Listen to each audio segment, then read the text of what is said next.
नमस्कार, अपना उत्तर प्रदेश लेकर मैं हूं आपके साथ संदीप निरंजन सरकार। नवरात्रि के प्रथम दिवस पर गोरखनाथ मंदिर के शक्तिपीठ दुर्गा मंदिर में गौरक्ष पीठाधीश्वर महंत और प्रदेश के मुखिया योगी आदित्यनाथ ने कलश स्थापना की। दुर्गा मंदिर की काफी मान्यता है और श्रद्धालु दूर दूर से मां की पूजा अर्चना करने यहां पर पहुंचते हैं।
गोरखपुर के नगर निगम मुख्यालय और एनटीपीसी विद्युत व्यापार निगम के बीच एमओयू साइन किया गया। ये एमओयू 2255 करोड़ की लागत से 500 टन प्रतिदिन क्षमता के सॉलिड वेस्ट मैनेजमेंट प्लांट की स्थापना के लिए किया गया है। तो वहीं इस दौरान सीएम योगी आदित्यनाथ ने 234 करोड़ की 303 विकास परियोजनाओं का लोकार्पण और शिलान्यास भी किया।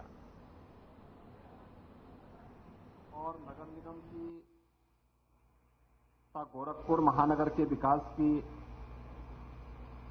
234 करोड़ रुपए की परियोजनाओं के लोकार्पण और शिलान्यास कार्यक्रम में मंच पर उपस्थित लोकप्रिय सांसद श्री रविकिशन शुक्ला जी, महापौर डॉक्टर मंगलेश श्रीवास्तव जी, माननीय विधायक श्री विपिन सिंह जी, प्रदीप शुक्ला जी, पूर्व महापौर श्रीमती अंजू चौधरी जी, श्रीमती सत्या पांडे जी, श्री सीताराम जायसवाल जी, महानगर अध्यक्ष श्री राजेश गुप्ता जी, सीईओ एनटीपीसी श्रीमती रेणु नारंग जी, श्री संजय बौद्ध जी, नगर निगम के सभी पार्षदगण, सभी यहां पे नगर निगम और प्रशासन से जुड़े हुए अधिकारीगण और उपस्थित भाइयों बहनों,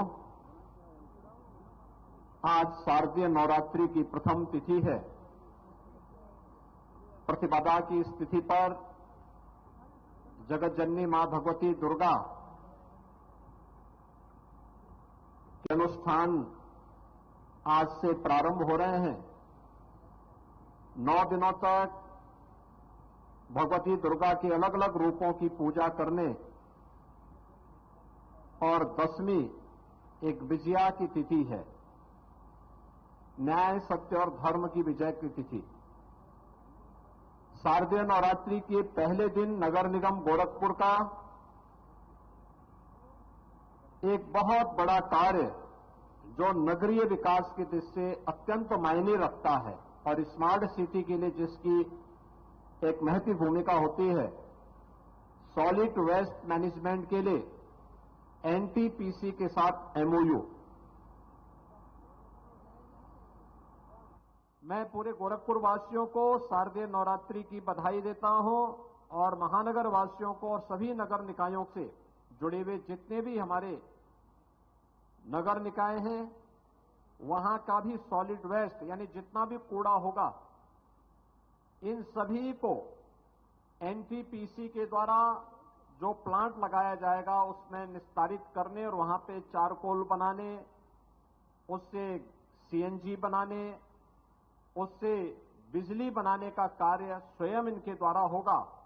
इस पूरे कार्यक्रम के लिए मैं नगर निगम गोरखपुर और गोरखपुर के सभी महापौर, पार्षद और महानगर वासियों को, विभिन्न नगर पंचायत के नागरिकों को हृदय से बधाई देता हूं, अपनी शुभकामनाएं देता हूं।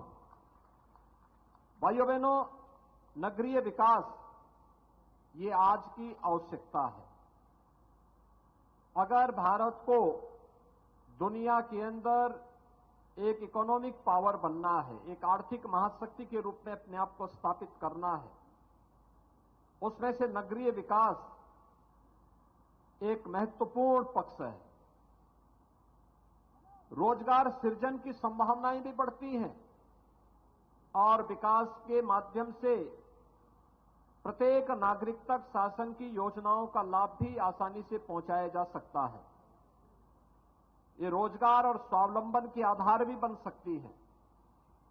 लेकिन नगरीय क्षेत्र में अनियोजित और अवैज्ञानिक विकास की सोच ने वहां पर एक नई समस्या खड़ी कर दी थी। गंदगी के ढेर, आप किसी भी बड़े महानगर में आप चले जाइए, सबसे पहले आपके दर्शन होते थे एक बड़े से ढेर पर, एक बड़ी सी पहाड़ी पर, वो कूड़े का पहाड़ हुआ करता था। लेकिन आज प्रधानमंत्री मोदी जी ने स्वच्छ भारत मिशन के अंतर्गत जिस बड़े अभियान को आगे बढ़ा करके लोगों के जीवन में व्यापक परिवर्तन का उसे माध्यम बनाया, उनमें से नगरीय जीवन को स्वच्छ सुंदर बनाने के साथ साथ आधुनिक तकनीक का उपयोग करते हुए हम सब सॉलिड वेस्ट या किसी भी प्रकार के वेस्ट को वेल्थ में बदलने के लिए कार्य कर सकेंगे। इस दृष्टि से आज नगर निगम की ये पहल अत्यंत सराहनीय है और मुझे विश्वास है कि यह गोरखपुर को वास्तविक रूप से स्मार्ट सिटी के रूप में स्थापित करने में इसकी बड़ी भूमिका होगी। एनटीपीसी को इसके लिए मैं हृदय से धन्यवाद देते हुए इस पूरे कार्यक्रम के प्रति अपनी शुभकामनाएं देता हूं। भाइयों बहनों, हम सब इस बात को जानते हैं कि अब तक कूड़ा कलेक्शन या सॉलिड वेस्ट का उचित प्रबंधन न होने के कारण जितना भी कूड़ा निकलता था, जितना भी सॉलिड वेस्ट निकलता था, यह ऐसे ही कहीं फेंक दिया जाता था। अलग अलग, यानी गोरखपुर महानगर का भी एकला बंधे पर गिरा दिया जाता है, ऐसे ही महेसरा में गिरा दिया जाता है, कोई गुलरिया में गिरा देता है, कोई चोरी चौरा के पास, कोई बढ़लगंज के पास, कोई पिपराइच में, कहीं अलग अलग जगह, और 20 सड़क के किनारे यानी सड़क के एंट्री पॉइंट पर ही लोग गिराते थे। परिणाम क्या होता था? जो कोई भी आता था सबसे पहले एंट्री पॉइंट पर उसके दर्शन होते थे कूड़े से। वो देखता था कूड़ा, सिटी में कितना भी विकास आप करा लीजिए, वो उसमें पानी फिर जाता था। लोग बोलते थे देखो कितनी गंदगी है ये। उसी से ही वह सिटी के बारे में अंदाजा लगा लेता था कि देखिए साहब यहां स्वच्छता नहीं है। लेकिन अब जब ये पूरा कूड़ा कलेक्ट होकर के ट्यूब्स में बन करके और उस प्लांट में जाएगा, तो प्लांट वहां पर इसका उपयोग करेगा चारकोल बनाने में, कंपोस्ट बनाने में, वहां से सीएनजी बनाने में, उससे पावर जो बनेगी, बिजली जो बनेगी, इन सब के लिए इसका उपयोग हो जाएगा। और इसके बदले में नगर निगम गोरखपुर को अगले 25 वर्ष के अंदर 600 करोड़ रुपए से अधिक की बचत भी होने जा रही है। यानी आम के आम और गुठली के दाम। आपको कूड़ा प्रबंधन के कार्य के लिए अपने खर्चे से जो प्लांट लगाते और उसको चलाने में जो खर्चा आता, उससे आपकी बचत हो गई। आपको केवल कूड़ा का कलेक्शन करना है और उसको वहां तक पहुंचाने में मदद करना है। बाकी प्लांट चलाने की जिम्मेदारी एनटीपीसी की, वहां के सारे खर्चे की व्यवस्था एनटीपीसी की। केवल एनटीपीसी को उस प्लांट को चलाने के लिए 500 शारदीय नवरात्रि के प्रथम दिन लखनऊ स्थित उत्तर प्रदेश सूचना निदेशालय में मां दुर्गा की भव्य प्रतिमा स्थापित कर पूजन अर्चन किया गया है। इस मौके पर उत्तर प्रदेश सूचना विभाग के निदेशक शिशिर सिंह, अपर निदेशक अंशुमन राम त्रिपाठी के साथ सूचना एवं जनसंपर्क विभाग के अधिकारियों और कर्मचारियों ने हवन पूजन किया। मां दुर्गा की प्रतिमा मंत्रोच्चार और हवन यज्ञ के साथ स्थापित की गई। निदेशक सूचना शिशिर सिंह और अपर सूचना निदेशक अंशुमन राम त्रिपाठी ने मां भगवती के सामने विधिवत पूजा अर्चना कर सीएम योगी आदित्यनाथ की अगुवाई में राज्य की प्रगति और विकास की कामना की।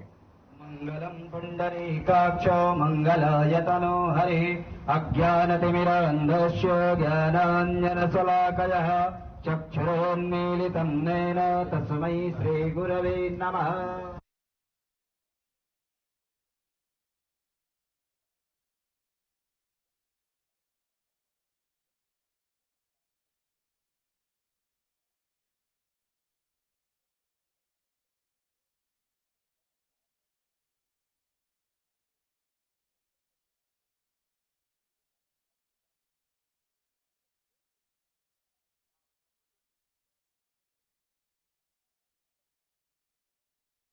गरुणध्वजः मंगलम पुंडरीकाक्ष मंगलायतनो हरि अज्ञानतिमिरान्धस्य ज्ञानाञ्जनशलाकयः चक्षुरोन्मीलितं येन तस्मै श्रीगुरवे नमः।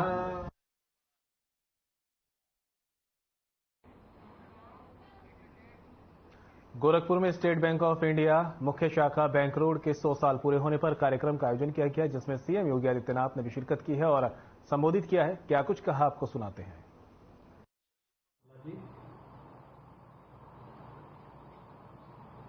गोरखपुर के महापौर डॉक्टर मंगलेश श्रीवास्तव जी,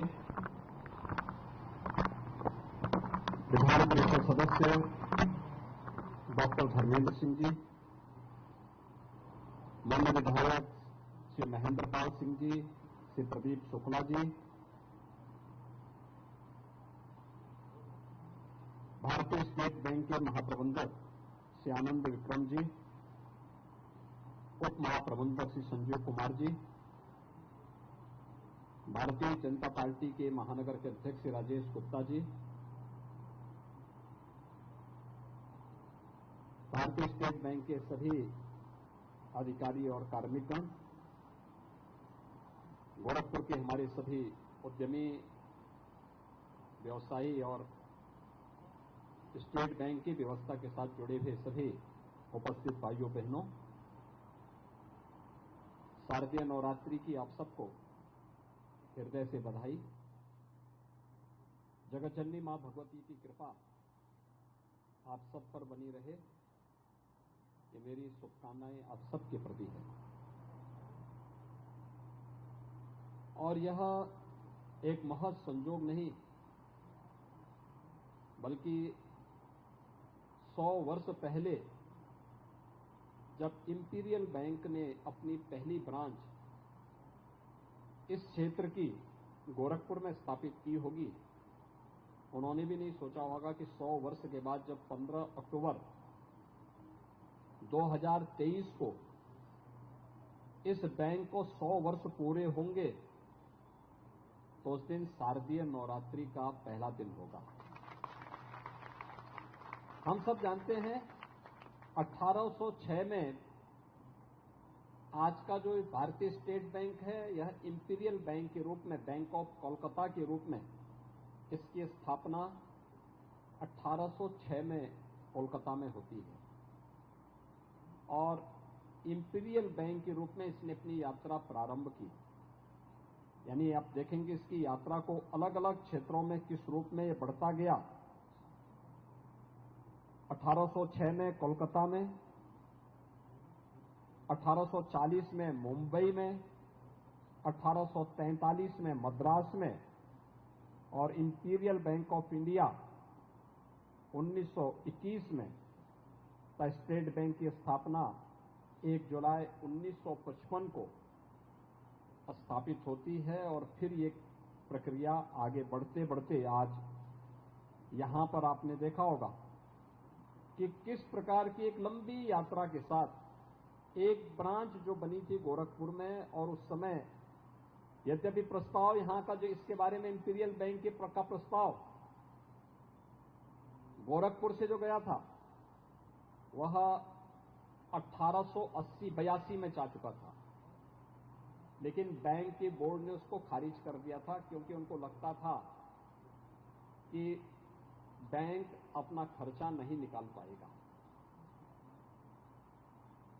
1892 में फिर दूसरा प्रस्ताव जाता है तो वह कंसीडर तो होता है, लेकिन 1923 में इसकी सहमति मिलती है और 15 अक्टूबर 1923 को यह बैंक स्थापित होता है, जो गोरखपुर का आज मुख्य भारतीय स्टेट बैंक की जो मुख्य शाखा है, मुख्य भवन है, वह भारतीय स्टेट बैंक की यही भवन है जो आज से ठीक 100 वर्ष पहले गोरखपुर वासियों के लिए, इस कमिश्नरी वासियों के लिए यह बैंक यहां पर विकास की एक पायदान के रूप में सहयोग करने के लिए आगे बढ़ा था।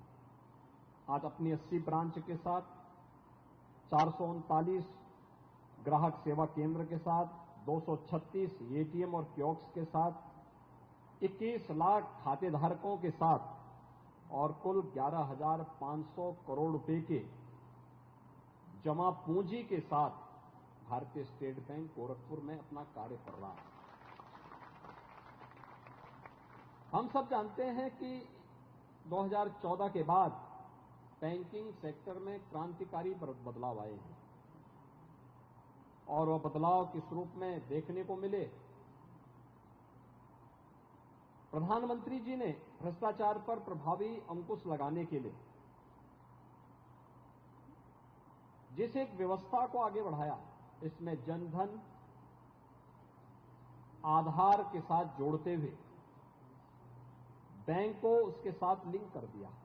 आज कोई भी पैसा है, हम डीबीटी के माध्यम से इस धनराशि को सीधे लाभार्थी के खाते में पहुंचाते हैं। नगद लेन देन लगभग बंद हो गया है। यूपीआई आज दुनिया के अंदर सबसे बेहतरीन कार्य करने वाला एक व्यवस्था बन चुकी है, जो भारत की देन है।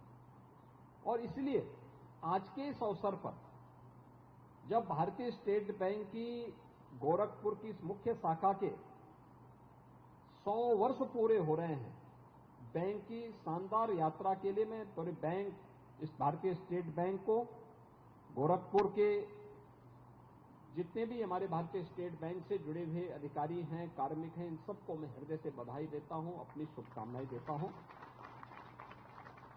गोरखपुर के विकास में भी इस बैंक की एक बड़ी भूमिका है। आज गोरखपुर में नए नए उद्यम लग रहे हैं, विकास के नए नए कार्य हो रहे हैं। अभी सांसद जी ने बताया था, यद्यपि उनकी आवाज थोड़ा अटक रही थी। अटक इसलिए रही थी, ऐसा था कि जब वो रह रहे थे तो लगभग 1-2 साल, 1-1.5 साल जब वो सर्किट हाउस में रह रहे थे तो मैंने उनको कहा, मैंने कहा भी सरकारी भवन तो खाली करो भाई, और सरकारी भवन में रहना उचित नहीं होता है। बहुत लंबे समय तक फ्री में रहना उचित नहीं होगा, क्योंकि एक प्रवृत्ति थी। आपने देखा होगा कुछ वर्ष पहले एक प्रवृत्ति थी, कोई सांसद, विधायक या महापौर हो गया तो सबसे पहले किसी सरकारी भवन में कब्जा करता था, किसी व्यापारी के भवन में कब्जा करता था। और ये कारण था, मुख्य सिटी से सीपी अग्रवाल भी अपना भाग गए उधर गोरखनाथ की तरफ। सराफ जी भी अपने उसमें चुपचाप एक कोने में बैठे रहे कि नहीं, चलिए बढ़ाना नहीं है। लेकिन जैसे जैसे परिवर्तन आया, हम लोगों ने कहा कि भाई कोई जनप्रतिनिधि किसी भी व्यवसायी, किसी भी उद्यमी के मकान पर या कोई भी सरकारी भवन पर कब्जा नहीं करेगा। अगर वह जो भी उसके पास अपनी सामर्थ्य उसके अनुसार करेगी तो बैंक तो तैयार है। और आपके सामने उदाहरण है कि गोरखपुर के सांसद ने बैंक से 7% लोन लिया, अपना स्वयं का मकान बनाया और मकान के माध्यम से जन समस्याओं का निस्तारण कर रहे हैं, जन समस्याओं का समाधान कर रहे हैं। बैंक एक सपोर्ट है, एक सहयोग है, और वह पसीना उनको बैंक के इंटरेस्ट से आ रहा था। लेकिन उनको ये भी मालूम होगा कि जब इंटरेस्ट आता है तो इनसे सब सामाजिक कार्य भी होते हैं, जो आपने यहाँ पे देखा होगा। महिला स्वयंसेवी समूह को दिया जा रहा था, क्रेयॉन डिस्टिलरीज को भी लोन दिया जा रहा था, अन्य तमाम चीजों को सपोर्ट के रूप में वो कार्य कर रहा है, जिससे आप उस व्यवस्था को आगे बढ़ा सकें और फिर उस व्यवस्था के माध्यम से वे अपने सामाजिक कार्यक्रमों को भी आगे बढ़ा सकें, विकास की प्रक्रिया में भी अपना योगदान दे सकें। आज ये प्रक्रिया तेजी के साथ आगे बढ़ रही है। विकास के हर एक कार्य में बैंक पूरी मजबूती के साथ लग करके कार्य कर रहा है। उत्तर प्रदेश में आपने देखा होगा कि वर्तमान में बैंक से जो लेन देन हो रहा है, 2,62,00,000 किसान ऐसे हैं जिनको प्रधानमंत्री किसान सम्मान निधि का पैसा सीधे डीबीटी के माध्यम से आता है। 1,91,00,000 बच्चे ऐसे हैं जिन्हें हम 1,200 रुपये bag, books, shoes, sweater, uniform के लिए डीबीटी के माध्यम से उनके अकाउंट में भेजते हैं। 1 करोड़ परिवार ऐसे हैं जिनको हर महीने हम लोग डीबीटी के माध्यम से 1,000 रुपये पेंशन की राशि उनके अकाउंट में भेजते हैं। अगर बैंक के पास ये सुविधा नहीं होती और प्रधानमंत्री जी ने जनधन अकाउंट नहीं खुलाए होते तो ये काम नहीं हो पाते। इस सदी की सबसे बड़ी महामारी के दौरान जैसे हेल्थ वर्कर गांव-गांव में जाकर के आंगनवाड़ी, आशा, एएनएम या हॉस्पिटल में जितने पैरामेडिक्स थे, चिकित्सक थे, यह फ्रंट लाइनर वर्कर बनकर के वहां पे कार्य कर रहे थे, ऐसे ही बैंक ने भी काम किया। बैंक की शाखाएं खुली रही और बैंक का लेन देन निरंतर चलता रहा। यानी अपनी राष्ट्रीय प्रतिबद्धता को उस समय भी वह निर्वहन कर रहा था। और मुझे याद है बहुत बार मुझे जब उस समय बहुत सारे लोग ऐसे थे जिनका काम रुक गया, जिनके पास कोई कारोबार नहीं था, लॉकडाउन के दौरान उनको भरण पोषण भत्ता देने की एक कार्रवाई को जब हम लोगों को आगे बढ़ाना था, तो उस दौरान मैंने बैंक से संपर्क किया कि क्या होगा। बैंक आए, उन्होंने कहा हम छुट्टी के दिन भी काम करेंगे। और रविवार का दिन, देखिए आज भी रविवार का दिन है, मां शारदीय नवरात्रि का पहला दिन भी है। याद करिए, जब आज से 100 वर्ष पहले बैंक खुला होगा तब लोगों ने सोचा भी नहीं होगा कि जब 100 साल के बाद यह कार्यक्रम होगा तो उस दिन शारदीय नवरात्रि भी होगी और रविवार का दिन भी होगा। क्योंकि रविवार का दिन है, सभी लोग अपना काम छोड़ करके एक जगह इकट्ठे होकर के इस आयोजन में शामिल हो पा रहे हैं। नहीं तो अगर अवकाश का दिन नहीं होता, सभी लोग अपने अपने कार्य में व्यस्त होते, अपने अपने बैंक की व्यवस्था के साथ जुड़े होते। लेकिन एक महज संजोग नहीं है, यह ईश्वरीय कृपा है और बैंक के द्वारा इस दौरान किए गए तमाम प्रकार के विकास और लोकोपयोगी कार्यों का परिणाम है कि आज आपको ये संजोग मिल रहा है कि एकजुट होकर के 100 वर्षों की इस यात्रा को आप शानदार तरीके से आगे बढ़ाने का कार्य कर रहे हैं। लेकिन अभी भी बहुत कुछ करने की आवश्यकता है। उत्तर प्रदेश में मैं जो देख रहा था, वास्तव में अभी भी अगर इस क्षेत्र में 11,574 करोड़ रुपए आपके बैंक में जमा होते हैं तो केवल लोन मिल पाता है अभी तक केवल 4,500 करोड़ का। हमें सीडी रेशो को बढ़ाना ही पड़ेगा। बुलेटिन में मेरे साथ इतना ही, दीजिए इजाजत, नमस्कार।